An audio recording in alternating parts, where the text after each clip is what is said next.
All right, so let's dive into some AI stuff today. Things are getting a little crazy in the AI world right now. Have you heard about this DeepSeek V3 thing? It's this new open source AI model. Oh, yeah. From a Chinese lab, actually, called DeepSeek, too. Huh, how about that? So it's causing a lot of buzz. A lot of people are talking about it. Yeah, what's got everyone's attention is that DeepSeek is saying they're as good as, or even better than, the big names out there, Yeah. GPT-4 and Claude 3.5, but at a way lower price. Yeah, and the fact that it's open source, I was reading in Developers Digest that some developers are saying it could be better than Google's Sonnet model, especially for coding. That's a pretty big deal, isn't it? Yeah. Artificial analysis has been doing some benchmarking on DeepSeek v3. The results are interesting, to say the least. It's keeping up with all the big names, even beating GPT-4 on some coding tasks. And it's a lot cheaper. Okay, so let's talk about the cost. My jaw dropped when I saw this. Yeah. DeepSeek's API is like 50 cents per million tokens. Claude 3.5 is $6 for Yeah. comparison. GPT-4, $440. Wow. That's a huge difference. Yeah, and Alexander Wang from Scale AI actually called this a wake-up call for US AI companies. He thinks they might need to rethink their pricing because of this. I can see why investors would be worried too. If DeepSeek can be this good and this cheap, what does it mean for all the money U.S. companies have spent? Exactly. Some people are even wondering how they did it so cheap. Like J-Hack thinks they might have trained DeepSeek on data from existing models like OpenAI's, sort of using their work as a shortcut. Interesting.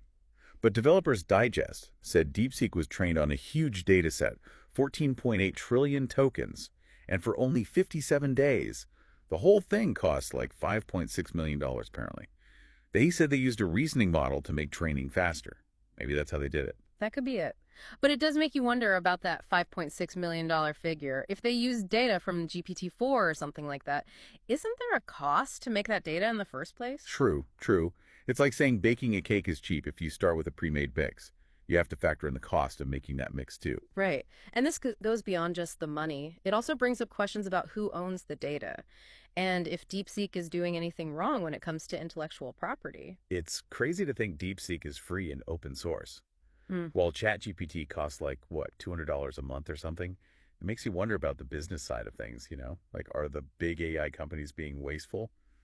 Or are they charging too much? I think that's what's worrying investors and why stock prices are being affected. If open source models like this keep getting better and cheaper, will people stop paying for the big names? That's the question a lot of companies are asking themselves now. Yeah, that's a big question. And it's going to be interesting to see how it all plays out. This whole thing with DeepSeek, it's really shaking things up in the AI world. Yeah, it's really interesting to see like how it's changing the game. Reminds me of what happened with smartphones.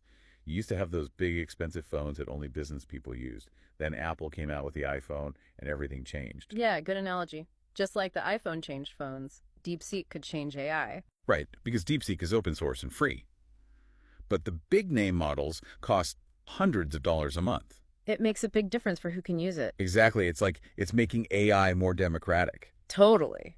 Now anyone can try it out, not just big companies. And that could lead to even more innovation, right? Absolutely. When something becomes easier to use, more people can be creative with it. It's like opening up a whole new world for developers. Yeah, and not just developers. Think about students, small businesses, anyone who needs AI. It's exciting to think about all the possibilities. It is, but we also have to be realistic. Right. There are some potential downsides too, like we talked about data ownership and all that. And what about people using it for bad things? That's a good point. We can't ignore the risks. It's like any powerful technology. It can be used for good or for bad. Exactly. We need to be careful. So what should we do? Should there be rules for open source AI?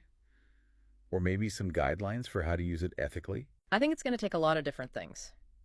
We need to have open conversations about the risks and benefits. And we need to invest in research and development to make sure AI is used safely and ethically. It feels like we're in uncharted territory. We've never had technology this powerful before. It's both exciting and scary. Exactly. But let's focus back on DeepSeek for a minute. We talked about the cost and everything. But is it actually as good as people say it is? From what I've seen, yeah, it's really impressive. It's definitely keeping up with the big AI models and sometimes even beating them. But it's still early. We need to see how it develops over time. Right. Will it keep getting better? Will the open source community support it? That's the interesting part. DeepSeek isn't just a product. It's like a movement. I see what you mean. It's a different way of thinking about AI. It's about collaboration and openness. And that's a powerful message, especially now. Exactly. When everyone's debating the role of AI, DeepSeek is saying AI doesn't have to be controlled by big companies. It can belong to everyone. And people are really responding to that message. It's creating excitement in the open source community. It's like DeepSeek threw a pebble in a pond, Hmm, and the ripples are spreading everywhere. I like that. So what does all this mean for the average person? It means AI is becoming more accessible to everyone. You don't have to be a big company to use it anymore. So we could have all these new AI applications and tools. Yeah, exactly. People could automate tasks, create content, analyze data, all with free and open source tools. But we also talked about the human side of things.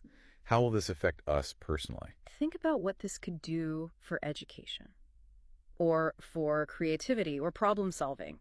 AI could be a tool for everyone. Yeah, it's like giving everyone superpowers. Exactly. But we have to use those powers responsibly. Right, we have to be aware of the risks too, like bias, misuse, and job displacement. So the big question now is, how do we make sure AI is used for good? How do we make sure it benefits everyone? That's the conversation we need to have. And everyone needs to be involved.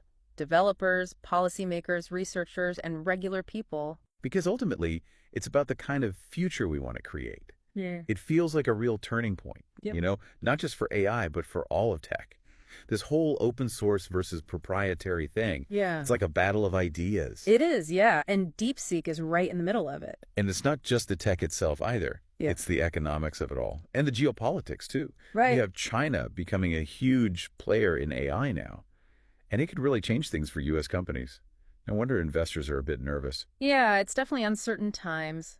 But there's a lot of opportunity, too. This move to open source could lead to so much innovation. I wonder if the big companies are worried. The ones who spent billions on their own AI models. I think they're starting to adapt, actually. We're seeing more and more companies using open source stuff. So maybe collaboration is the key, not just competition. Could be. So what does this all mean for, the average person? Well, it means AI is getting cheaper and easier to use. You don't need to be a big company anymore. You can make your own AI apps, Yeah, exactly. Automate stuff, make content, analyze data. all with free and open source tools. Yeah. We talked about the tech side of DeepSeek, but what about the human side? Good point. How will this change our lives? Think about how it could change education, or art, or even just solving problems. It's like everyone gets superpowers, In a way, yeah. but we have to be responsible with these powers. Exactly. We have to think about the risks, the bias, the misuse, the jobs that might be lost. So the big question is, how do we use AI for good? How do we make sure it benefits everyone? That's what we need to figure out. And we all need to be part of that conversation. Developers, policymakers, everyone. About the future we want to build. So to wrap things up, Yeah. DeepSeek V3 is more than just another AI. Yeah, It's a change in how we think about AI. definitely. And it shows us a future where AI is for everyone, More accessible, more collaborative. more powerful than ever. It's exciting. It's a chance to explore and experiment. And to be part of shaping the future of AI. What do you think? Will DeepSeek change everything? Will open source win? It's hard to say for sure, Only time will tell. but it's going to be an interesting journey. Thanks for joining us on this deep dive into DeepSeek and open source AI. We hope you learned something, and maybe even got inspired. Until next time, keep exploring and keep questioning, and keep pushing the boundaries of what's possible.